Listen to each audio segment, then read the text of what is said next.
বন্ধুরা, আশা করি আপনারা সবাই খুব ভালো আছেন। আর আপনাদের আশীর্বাদে আমাদের দিনগুলো তো মোটামুটি ভালোই কাটছে, কিন্তু আজকে আমার মনটা একটু ভালো নেই, খুবই মন খারাপ। যাই হোক, সে কথা পরে বলবো। আমি কোকুক আর পলুকে রেখে চলে এলাম ঠাকুর ঘরে। অন্যদিন ওরা অতটা বিছানায় ওঠার জন্য ছটফট করে না, কিন্তু এই দুটো দিন তো ঠান্ডা, তাই দুজনেই খাটে ওঠার জন্য খুব ছটফট করছে। যখন পাকুমা একমাত্র খাটে থাকে না, তখনই কোকোকে অ্যালাউ করা হয় খাটে ওঠার জন্য। যদিও ও উঠলে আমার কোনো প্রবলেম হয় না, শুধুমাত্র পাকুমের দাদু একটু বকাবকি করে, তাই বাবার ভয়ে ওকে সবসময় আমরা খাটে তুলতে পারি না। বাবারে, এই নাকচম্পা গাছটা থেকে কত ফুল পড়েছে, আর যত না পড়েছে তার থেকে অনেক ফুল ফুটেছে। কিন্তু এই গাছগুলো এত লম্বা যে আমি হাত পাই না। নিচে কয়েকটা ফুল ছিল, সেই কটা তুলে নিয়ে আসলাম। ঠাকুর ঘরে এসে দেখছি বাবা অলরেডি ফুল তুলে রেখে দিয়েছে।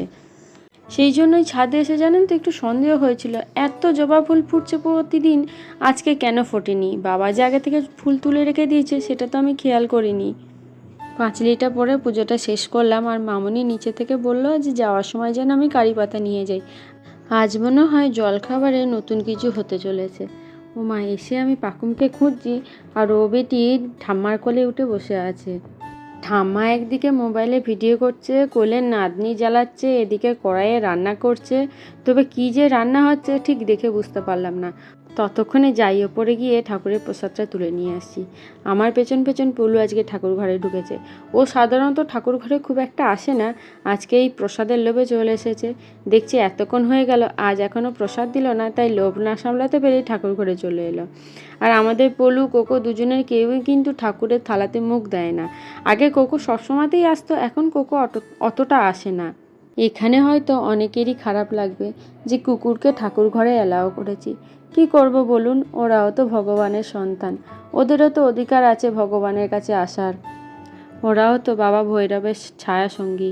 যেখানে আমি মহাদেবের এত ভক্ত, সেখানে আমি ওদেরকে অবহেলা কী করে করি বলুন। ভগবানের কাছে কে যাবে আর যাবে না, আমি একটা সাধারণ মানুষ হয়ে ঠিক করার কে বলুন।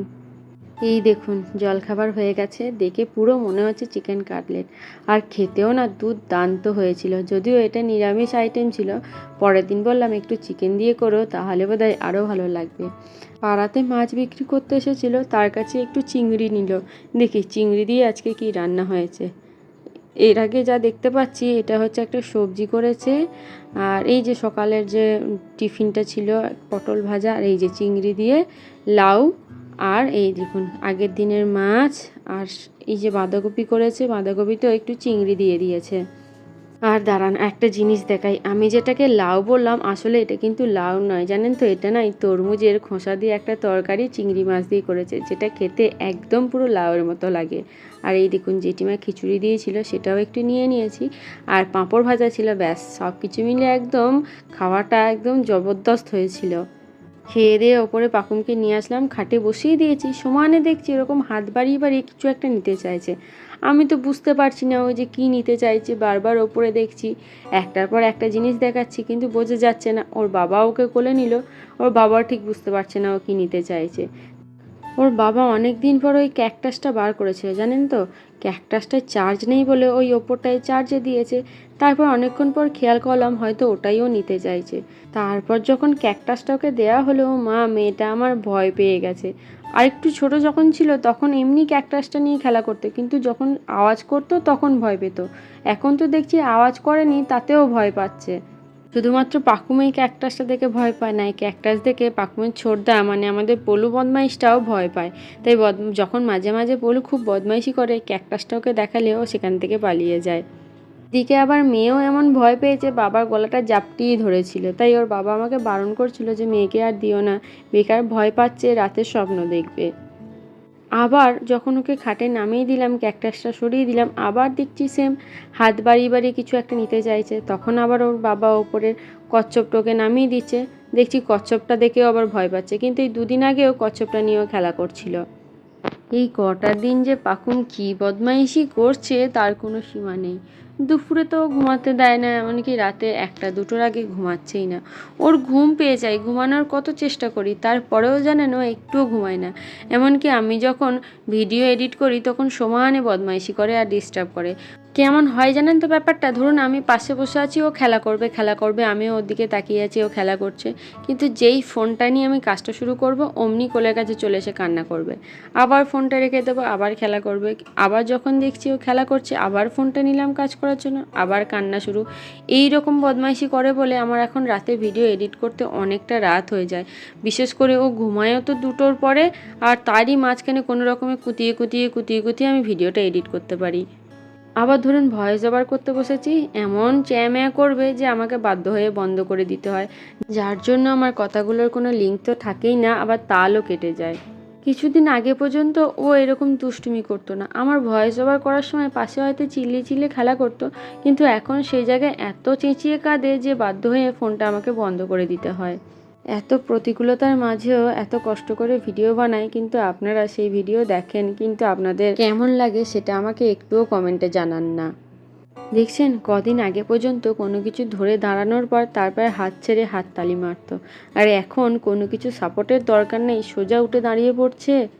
বর্ষার ওয়েদারে সন্ধেবেলায় বাবা চপ এনে দিল, তাই একটু ভালো করে চপ মুড়ি নিয়ে এসে বসলাম, আর সাথে একটু লিকার চা, আর পাকুমের জন্য অল্প একটু শুকনো মুড়ি এনে দিলাম, সঙ্গে সঙ্গে বাটিটা ধরে উল্টি দিয়ে তারপর একটা একটা করে খুঁটে খাচ্ছে। তারই মাঝখানে একটু ঝোঁক করছিল আমার বাটির মুড়িটা নেওয়ার জন্য, কিন্তু কোনো রকমে ওর থেকে লুকিয়ে আমি একটু করে খাচ্ছি, আর ওকে ওই শুকনো মুড়িগুলোর দিকে মনটা ভুলিয়ে রাখছি। আজ দুপুরে পাকুমের জন্য যে ভাতটা করেছিল একটু অল্প করেই করেছিল, সেটা শেষ হয়ে গেছে, তাই আমাদের একটু ভাত নিয়ে নিয়েছি, আর একটু কাঁচা আলু কুকারে দিয়ে ভালো করে সিটি দিয়ে নিচ্ছি, যাতে ভাতটা আরও ভালো মতো নরম হয়ে যায়। আর রাতে আমাদের মোটামুটি সবই আছে, আর আমি তো দুপুরে টক ডাল নিইনি, আর সেটা আপনাদেরকে দেখানোও হয়নি।